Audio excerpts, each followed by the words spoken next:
ada seorang menteri dan pakar Islam menggulirkan isu hak waris itu sama, lelaki dan perempuan sama. Alasannya karena perempuan sekarang kerja.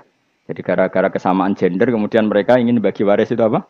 Sama lidzakari bisul hadil unsayain itu ditentang.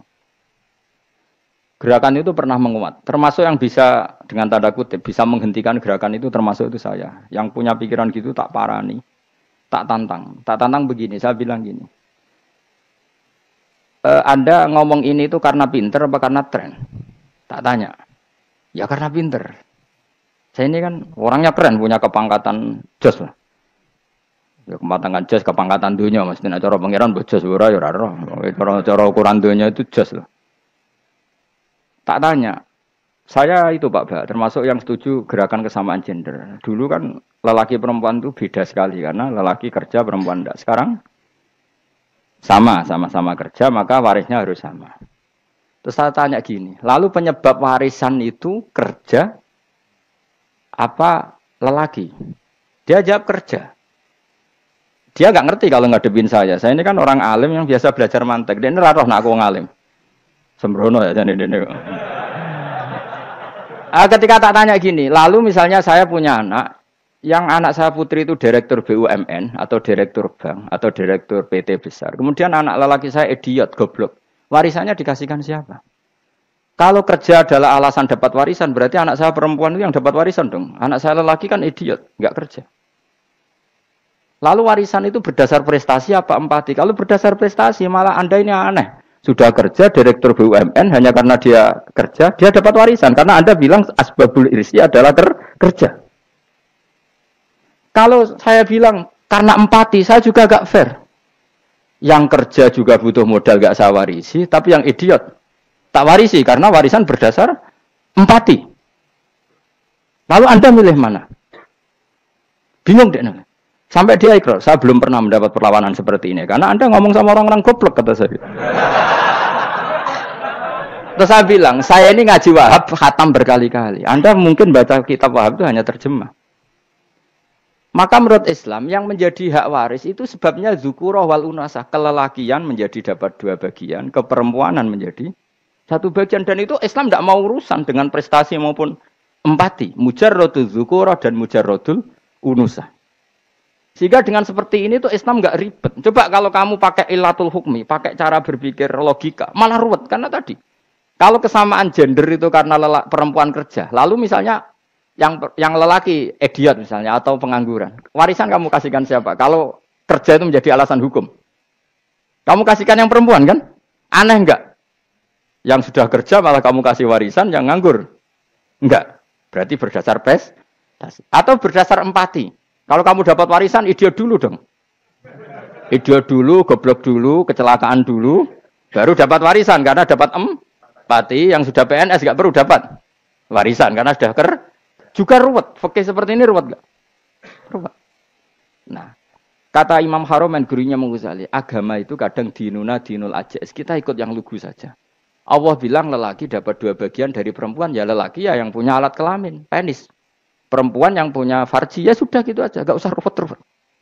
Kenapa begitu? Ya sudah seperti itu. Nanti lama-lama gini kalau diterusin. Ada seorang dokter fikih perempuan. Dia menguasai fikih sholat. Ruhin lanang tapi gak menguasai fikih sholat. Rohnya mau pesolatan misalnya. Lalu yang jadi imam siapa kalau berdasar prestasi? Perempuan dong, karena dia doktoral fikih sholat. Dia menguasai aneh-anehnya sholat. Horo ibu masaili sholat dia menguasai. Sementara Ruhin takoi sholat itu apa Ruhin? Pokoknya ini gugus ngadeg terus lugu. Terus ngadeg malih. Apa? Ada mulon. Nak salam ngalerin. Dia tahunya hanya itu dok. Lalu kalau nuruti, imam sholat adalah yang terpandai dalam fikih sholat. Tentu yang imami perempuan. Tapi agama ini tidak seperti itu. Pokoknya wong lanang imami. Wong beda. Jadi makanya kata Imam Haromen, dinuna dinul ajais. Sampai Said Muhammad itu sering ngutip beliau gini kan, Allahumma imanan ka imanil ajais, ya Allah. Semoga iman saya menerima konsep engkau itu ka imanil ajais. Imannya wong wedok-wedok sing lugu.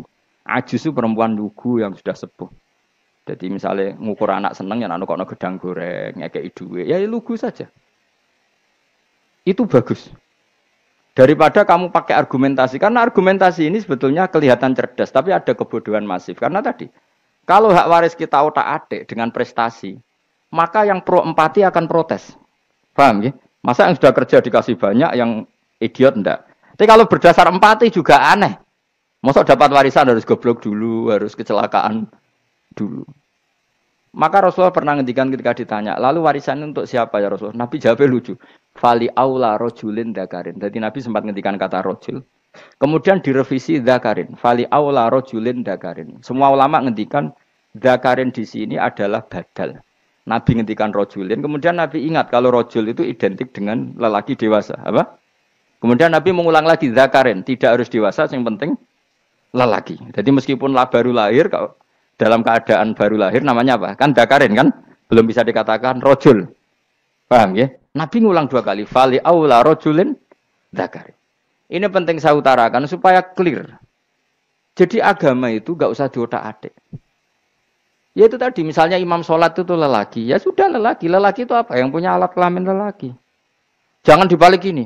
Yang dikatakan lelaki itu orang kuat. Jika meskipun perempuan kalau kuat, misalnya perempuan anggota poluan. Lelakinya cemen, idiot. Maka imamnya perempuan gitu. Karena makna lelaki adalah kuat. Ini keruwetan. Jadi agama itu tidak seperti itu. Nah sekarang kembali ke pilihan. Yang dikatakan pilihan itu orang hebat. Apa yang dipilih? Apa berdasar definisi? Apa berdasar kehendak yang milih? Loh kok mulai do pinter? Tumben do pinter. Alam raya ini milik Allah. Dan semua di alam raya ini milik Allah. Maka dipilih tidak dipilih itu terserah yang punya apa terserah kita. Apa terserah kriteria, apa terserah definisi. Dalam konteks kita sebagai objek diambil, tentu terserah yang punya. Kemudian Allah bilang, orang-orang itu saya pilih.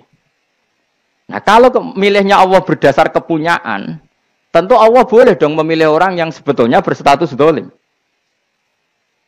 Ya tapi ya tetap dia dolim, tapi ya tetap dipilih. Kenapa ya? Karena Allah yang punya. Saya misalnya orang kaya, boleh nggak punya HP buruk? Boleh kan? Terserah saya.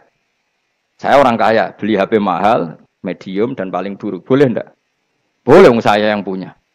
Enggak boleh, Gus, ini orang kaya harus beli HP yang mahal. Yang bilang harus siapa?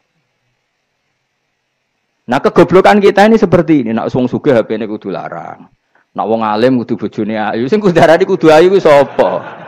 Nak maji jalan yang dumbu swarga lho kudu iku sing swargane mbam tapi kudu. Nah, kita ini sering berpikir ngatur Tuhan. Nah Indonesia negara yang mayoritas Muslim terus Islam Indonesia kudu dadi sampling Islam seluruh apa dunia. Ya ora usah sombong ngono ya keben mayoritas juga wonge kakean ngono ae ora perlu GR jadi sampling percontohan Islam internasional ora perlu ngono. Lah misale terus dadi contoh misalnya nang Masjid Haram niru Jumatan ning Indonesia berangkat mbek do rokokan. Bariku tekeke diusep-usep nang pojok pager. Lah misale wong Mekah terus do ngono kabeh. Karena mencontoh Islam Indonesia. Kacau gak? Ora usah GR ngono biasa wae. Napa? Biasa wae. Terus misalnya mencontoh Islam Indonesia, Indonesia nak jaran Wali Songo terus tahlilan nunggu nganti setengah jam.